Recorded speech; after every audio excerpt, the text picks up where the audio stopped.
Hello everyone and welcome back to the channel. Today we're running another experiment here on Football Manager 2017. Now today we're going to be looking at Sunderland and what would happen if we gave them £1 billion and a massive wage budget. We're also going to sack David Moyes while we're at it. He's been in the press recently for his comments made to a female journalist. So we'll get rid of him and just see what their fortunes have for them. They've been right down at the bottom of the table in real life in the Premier League now for as long as I can remember, a good few seasons. So it'll be interesting to see. With a lot of money, will increase their reputation to maximum as well, and just see if that changes their fortunes. Let's go and do that now via the editor. So here we are then, we're on the Sunderland home club page. So we're going to go into the editor here and we're going to edit the club details. So we're going to put the reputation up to 10,000. And we're going to stick the finances to the bank balance of £1 billion and the transfer budget of the same, and also the wage budget. I think it's 5 million, is it? I think, yeah, 5 million. So that's all set. We're going to set the chairman status to none, just so they can work that out themselves. I think that's all for this one in particular. So now we're going to also edit the manager situation here. So we're going to edit David Moyes. We're going to sack him here from his Sunderland job. Make sure they get another manager in. So let's go and sack him now. So we've gone ahead then and sacked David Moyes. He has now left his position as manager of Sunderland. Sunderland are on the lookout for a new manager, and Marcelino heads that race. Also, Roberto Mancini is 11-4, and Marcelo Bielsa is the 5-1 third favourite. There's also the likes of Claudio Ranieri and a host of other high-profile managers. Sunderland are currently valued around the 1.25 billion marker. As we can see here in the estimated value, they've got a lot of money to spend. So let's skip a little bit further into the future and let's see how they get on, who they bring in as manager, and then what kind of players they sign. So it has been announced then today on the 10th of July that Marcelo Bielsa is the new manager of Sunderland. The 60-year-old brings a wealth of footballing experience to the job and will take charge of the team with immediate effect. He is got a lot of finance to have on his side this season. He's got a squad that needs replacing. There's a lot of aging stars in there and a lot of players that, you know, need to be replaced if he's to survive in the Premier League this season. So let's skip across to the first transfer window. We'll skip through the summer. We'll go to January the 1st and we'll see what kind of players they've brought in by that point. So we've reached January then, and as we can see from the league table, Sunderland currently sitting 7th on 31 points, 12 points off the leaders Arsenal and Manchester United. They're some 21 points clear of Swansea, who only have 10 points at the bottom of the table. Let's go and have a look at them now and see who they've brought in with the transfer business. So they have sold nobody, but a few players have gone out on loan. They've brought in Willem Tomlinson from Blackburn, who has played, he's currently on loan at AFC Wimbledon. So that's not really anything. They brought in Maicon on a free transfer, 35-year-old. He's played 7 games for a 7.27 rating. That's a good bit of business. He's 35, adds a bit of experience into the squad. It'll be good for the younger players. They've also brought in Lorenzo Pellegrini, a 20-year-old valued at 15 million. They have paid for him 12.25 after getting him from Sassuolo. So Lorenzo Pellegrini, and other than that, they've kept a pretty much unchanged squad. So they're doing quite well at the moment, but then again, they do kind of do better than real life in Football Manager. So they're averaging around 1.5 points a game. So let's skip across to the summer and the end of the season and see how they finish up this season, and also see if they bring any more players in. Well, we have reached the end of that holiday mode, guys, and we are now at the end of the first season of the Premier League. As we can see from the screen before us, Sunderland finished in 8th position with 53 points from 38 games, 15 wins, 15 defeats and 8 draws. They finished 31 points behind Manchester United and there was some 18 points clear of Swansea. Swansea, Middlesbrough and Hull all go down. Watford survive via goal difference, and Everton survived the drop by just a point, so very close for Everton. On the drop side, let's go and have a look now at Sunderland's squad, see how they've performed. First of all, let's have a look at the transfers actually. So, when we last looked at it, they had signed Willem, Tomlinson, Lorenzo Pellegrini and Maicon. They've also signed in the January transfer window Thiago from Atletico Madrid for 275 grand. Another aging player here, 36 years old, but brings a wealth of experience into the team. He's played 13 games for 3 assists and an average rating of 7.14. So he's been a good signing for them. Magnus Wolf Eikram has come in from Malmo, I believe. He has played 9 games, 1 assist. Not a very good average rating, but it's early days for him. He's got some good stats. I think they probably could have spent that money a bit better. But he cost only 650 grand. So yeah, I can see where they've come from with that. He's now valued at 14.25 million. So let's retract on that previous statement. That's a really good bit of business there by Marco Bielsa. He's bought this player in really cheap, 650 grand, and he's now worth 14.25 million. So that's a good bit of business there. They've also bought in Kevin Wimmer from Tottenham.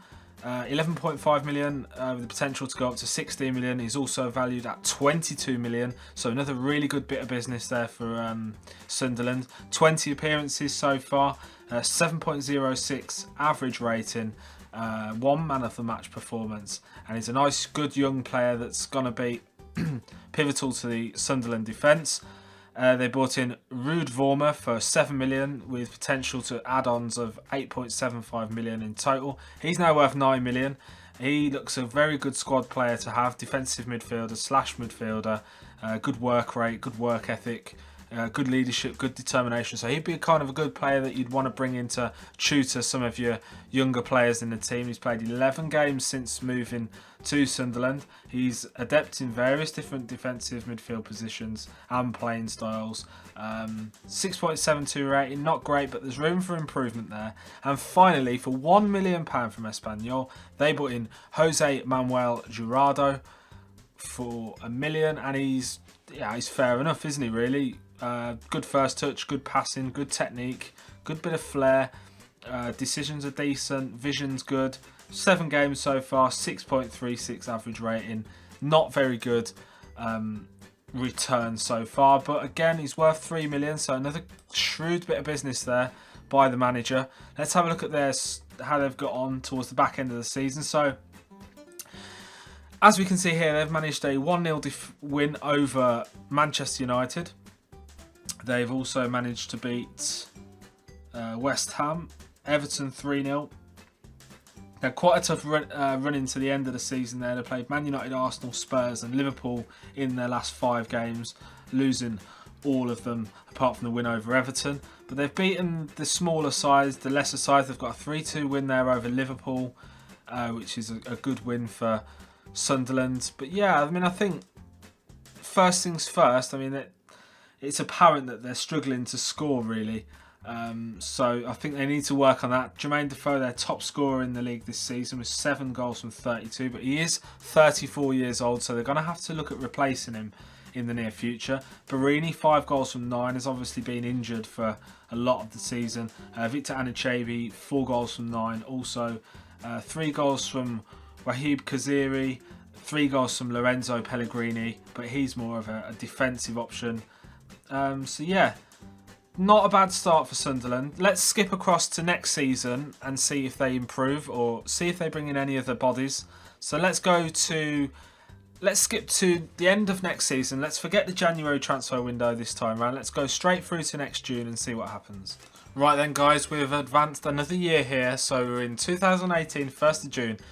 And what first becomes apparent is that Sunderland again have got 53 points from 38 games. Let's have a look at the league table for here. So they've averaged 1.39 points per game, 53 points in total from 38, 40 goals for, 38 against, compared to last season where they got 53 points from 38 games, 38 goals for, 42 against. So they're slightly better off goal difference wise, but they're one of the lowest scorers in the division. Particularly that, I mean, Chelsea scored 45 goals as well. I mean, that's very low for Chelsea this season. Let's go and have a look, see what signings they've made, if they've made any at all. So there's quite a lot more transfers have happened this season compared to last season. Now, John O'Shea, Stephen Pienaar and Joelyn Lescott have all retired. Sebastian Larsson's been given a free transfer. Will Buckley, free transfer, amongst others. They've sold Fabio Borini to Hull for 6 million. Lamine Kone's gone to Espanyol for 3.8 million. There's a few players here and there that have gone out on loan.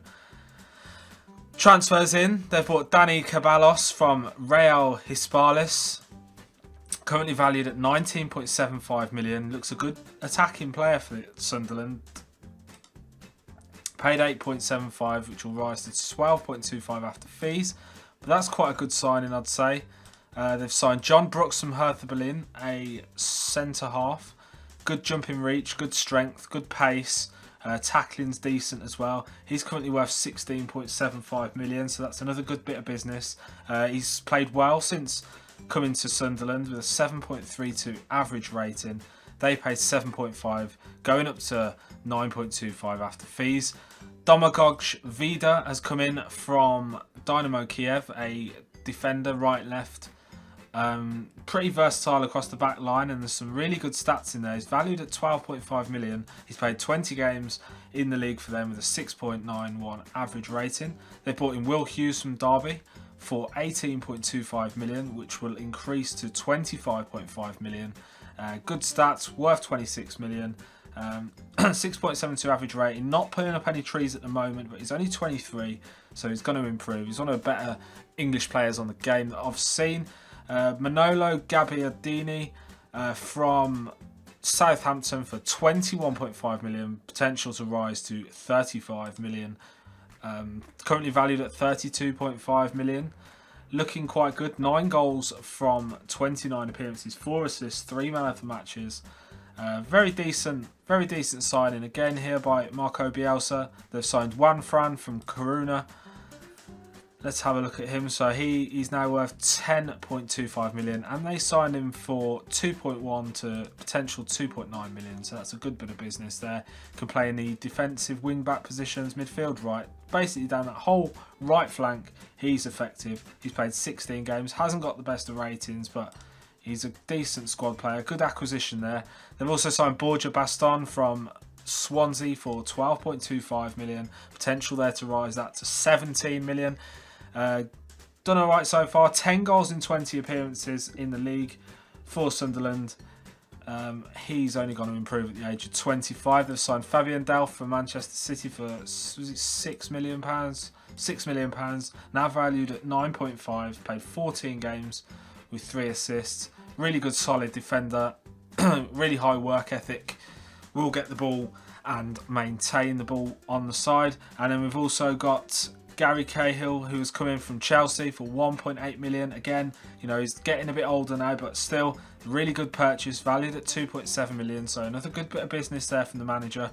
Marouane Fellaini's come in from Manchester United for 4.8 million, now valued at 8.25 million pounds, and he has done okay. Again, the ratings aren't all that for Sunderland, but I get the impression that they're not really performing. Quite a small purchase here of Nacho Mendes, a 20-year-old attacking midfielder. Hasn't played, he's made 1 sub appearance, and to be honest, his stats doesn't look all that at all, so not too sure about that one. Marco Rui from Empoli for 6.75 million. Fees can increase there to 9.25. Looks a good squad player, 16.25 million. Effective down that left flank, similar to Juan Fran on the right. Will definitely get games. He's played 18 games for him for a 7.03 average rating. Fernando Llorente from Swansea. Signed there for, how much was that? 3 million, potential to rise to 4.1. He's valued at 2.4. He scored 7 goals in 9 games, over 15 sub appearances. He's been very effective since moving to Sunderland from Swansea. Bernardo from Middlesbrough, defender.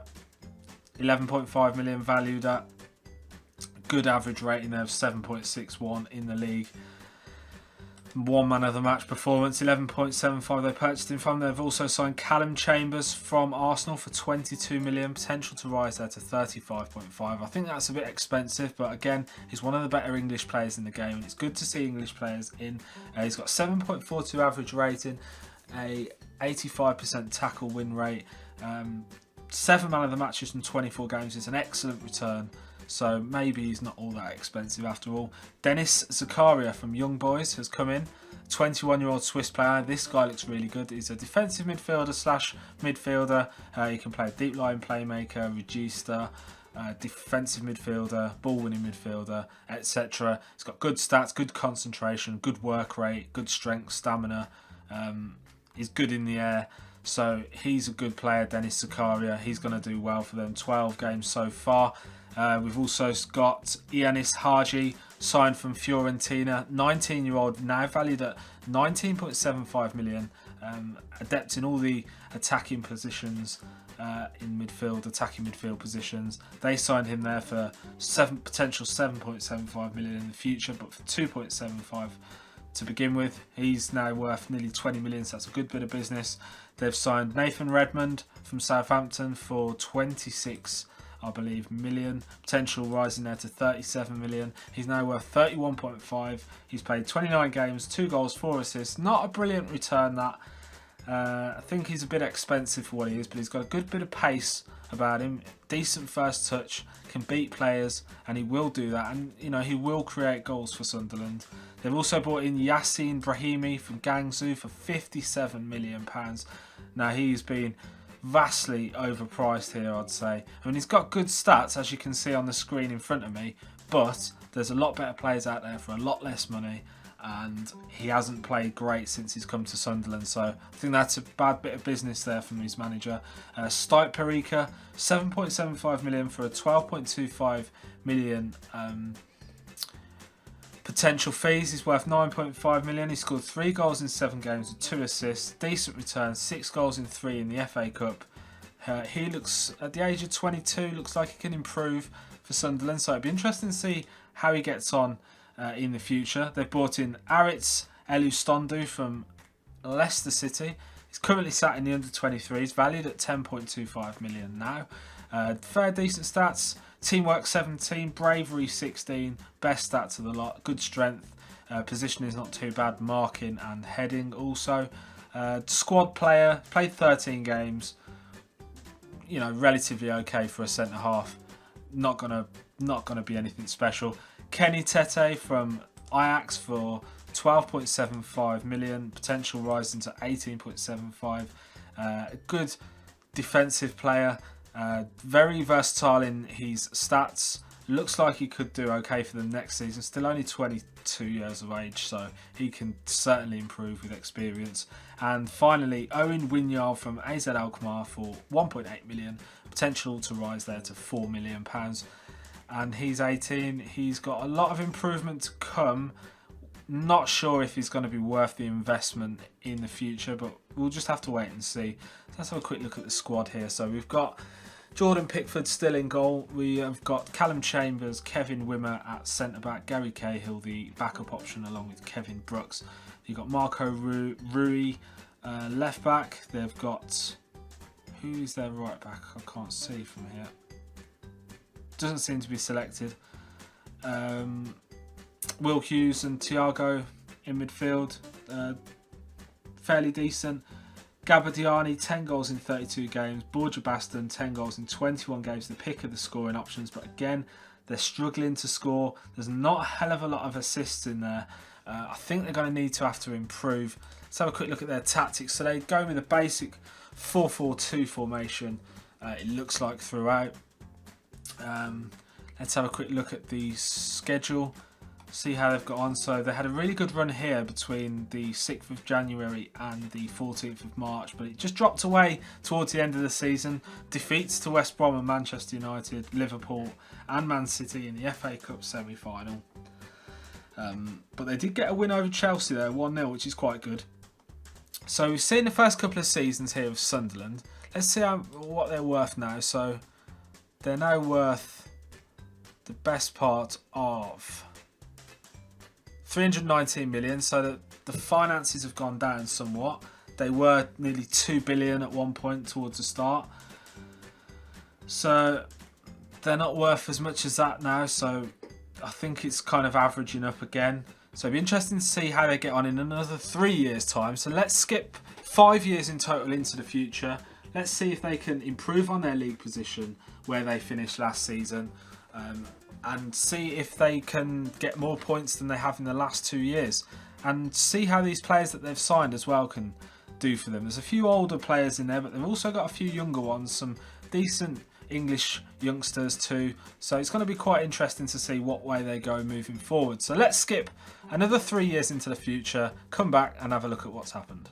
So we're back on the save here, a total of 5 years into the future, and it is apparent that Sunderland have a new manager in the shape of Ricardo Formosino, a 1.47 billion estimated value, and things are looking good. They've got some good players, as you can see. Key player Rashedley Bazoa.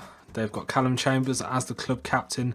Let's go and have a look at their league positions over the last few seasons. Obviously, we went into the first 2 seasons, seeing how they got on and what players they signed and stuff. We've gone a little bit further into the future now, so let's go. So we saw that, 53 points, we saw that as well. So the next season they finished in 7th with 59 points. More goals scored this time with a +1 goal difference. The penultimate season they finished down in 11th with just 43 points. That was quite a drop in previous form. And then last season as well, they finished 7th with 64 points. So that was an improved season for Sunderland, but they've been hovering around that sort of position since the game started. So let's go and have a look now at their transfer history. So we'll go back to here. So we've already looked at this. So let's have a look here. So this season, the 18-19 season, they signed Yunus Mali for potentially 35.5 million from Wolfsburg, who's still in the squad. He looks quite good. They signed David McCausland, a regen from Rangers, currently on loan at Brentford, now valued at £6 million. So that's a good bit of business. They paid 2.3 million for him. Reece Nelson was brought in from Arsenal for approximately 26.5 million. With the add-on fees, now valued at 35.5. So again, a good bit of transfer business. He's played 18 times for England, scoring 10 goals. So that's good. They brought in Alex de Vries from Sparta for 2.7 million. A regen here who's now worth 3 million, currently on loan at Valencia. He looks good, defensive left player, plenty of good stats in there, good amount of strength, decent speed, pace, marking, tackling. He's going to be a really good left back for them in the future. Mauricio Lemos came in from Las Palmas for 13.5 million, and he's still there. He's valued at 12 million pounds. He's got good strength, good tackling, good solid centre back there for Sunderland. He's played 24 games this season. In the 18-19 season, saw Lee Catamore go to Burnley for 2.9 million. Papi Gilo Bodji go to Everton for 2.5 million. Bernardo went to Swansea for 5.5 million. And Aritz Elustondo went to Inter Milan for potentially £12.75 million. And it also saw quite a few free transfers, including that of Darren Gibson, who was no longer required by the club. So they spent 50 million, received 23 million, so they've done 27 million that season. The 19-20 season, they didn't buy any players at all. Now, I think that was because of the financial fair play that was brought in. Thiago and Jermaine Defoe retired. Victor Anichibi, Vito Manoni, Jack Rodwell, Jan Kirchhoff, amongst others, were given free transfers. Brian Oviedo was sold to Bologna for £1.7 million. Ianis Haji, who came in from, I think, Fiorentina for a fairly decent price at the start, has been sold to Leverkusen for £24 million. So that's a good little profit number there for Sunderland, who only paid 6.75 for him from Fiorentina. So that's a good bit of business, almost £10 million of profit there for them. They've also sold Donald Love to Warsaw for 170k. Wabi Kaziri's gone to Everton for 2.8 million, and that's pretty much it really. Jermaine Lenz has gone on a free transfer few loans in there. £25 million in total have bought in, and the most recent season, the 5th season into the game, has seen them very active in the transfer market, bringing in Rashedley Bazoa for 12.5, which potentially rises to 16 million. So let's have a quick look at him. You'll know him from my Bournemouth save if you've seen that before. He's a good player for various different positions in the centre of the park. He's currently valued at 30.5 million, so really shrewd bit of business done there by the Sunderland manager. Steven Bergwijn has been brought in, Dutch 23-year-old, valued at 14.5 million, can play a variety of different attacking midfield positions. Is best at inside forward. He looks okay. Pedro Marquez, 23-year-old, valued at £28.5 million. Striker, scored plenty of goals for Portugal, scored 10 goals in 14 games. Let's see where he's come from. So he's come from Sporting, and he looks quite a good buy actually. So that's interesting. They've signed Fauzi Goulam, 5.5 million from Paris Saint-Germain, who picked him up from Napoli for 22. So they've got quite a loss there, and he played really well for them in their games, so that's quite a really good deal again here for Sunderland. Ovi Ajaria from Liverpool, they brought him in for 3.1 million. Previously had loan spells with various different clubs, Blackburn, Reading, etc, etc, but he's now valued at £21 million, and he's doing well, so that's one to look out for. Tamas Timar, I think he's a regen, very good determination stat there, good balance, good stamina, and he looks a really good midfielder moving forward. They've brought in Berke Ozcan from Stuttgart for 24.5 million. Again, good stats there from a 23-year-old. Good off the ball and vision stats along with balance and technique. He's going to develop into a really good attacking midfielder / left winger. Edison, goalkeeper, 27.5 million, now valued at 23. Goalkeepers do tend to lose a bit of value as they get older. Signed from Benfica. Good bit of business there again by Sunderland. Jairo Riedewald signed for potentially 40 million. I think that's a bit expensive really for what he is. He's okay. There's better out there though. Signed from Paris Saint-Germain, who signed him from Ajax for 19 million. I think that's expensive. Let me know what you think in the comment section down below on that. Also, Nani Di Marta, they brought in from Man City, who's valued at 25 million now. They picked him up for 12.5. He's been around a bit, picked up for 425k from Standard by Oostende, who then sold him to Porto for 21 million. He then went to Man City for 34 million pounds. Played only 4 games before moving for 12.5 million. That could be an interesting one if you can pick him up at the start, or that might be a clause that's tied in towards the start of the game. Luis Sergio from Vita Setúbal, he's an 18-year-old Portuguese striker.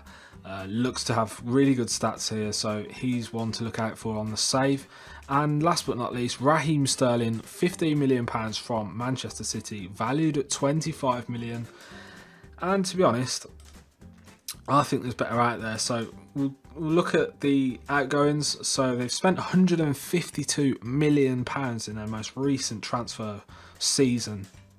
Out the door was Ruud Vormer. Fernando Llorente has gone as well on a free transfer, along with Fabian Delph, Duncan Watmore. Joshua Marja has moved to Swindon for 95k. Didier Ndong for 1.6 million to Sassuolo. Jordan Pickford moves to West Brom for 11.25, potentially rising to 17.25 million pounds. Steve Perica has gone to Brighton for 1.7 million, and Lorenzo Pellegrini has moved to Middlesbrough for 5.2 million pounds. Juan Fran has also left the club on a free transfer. John Brooks has gone to Leicester on loan. So Pellegrini was bought in for 15.5 million. Didn't really get the rub of the green. Probably was a bit overpriced, really, to be honest. But he's versatile, but he's nothing special. He could plug a gap in the midfield, but obviously there's going to be better players than that in the Premiership. This guy's interesting though, Ovi Ajaria. I think he could be interesting if you can get him cheap enough. So yeah, guys, I hope you've enjoyed this. We'll leave it at this for this experiment. So we've got Ricardo Formosino. We'll have a quick look at the manager stats So Formosino has been in charge now for 1 year and 189 days. Robbie Stockdale has filled in on a couple of occasions for Sunderland whilst they've sourced new managers. We first had David Moyes, who was sacked at the start, was taken over by Marcelo Bielsa, who lasted 1 year and 166 days before being sacked, and then was taken by Jorge Sampaoli for 1 year and 313 days before he too was sacked. And Formosino is doing better than all of them put together at the moment. He led them to 7th place in the league this season, and it'll be interesting to see what they do next season. But for this experiment, I think that's run its course, guys. They haven't won any silverware. They've done okay in the league. They've got a reasonably good squad. Let's have a quick look at the squad while we're at it before we wrap things up for today. So Will Hughes is still there, 12 assists for the season, by far their most creative player. Shedley Bazur has played well. Fauzi Ghulam also. Bezerke, Ozcan with 12 goals, their top goal scorer. Good performances though from Gabbiadini and Pedro Marquez. Nani Damata, they seem to be doing a lot better in front of goal. It has been noted, Yunus Mali with 9 goals from 17 from a likely wide position. But for today, guys, I am now out of time. I hope you've enjoyed this Sunderland Football Manager 2017 experiment. If you're new to the channel, hit the subscribe button. And if you enjoyed this, hit the like button. Speak to you again soon, guys.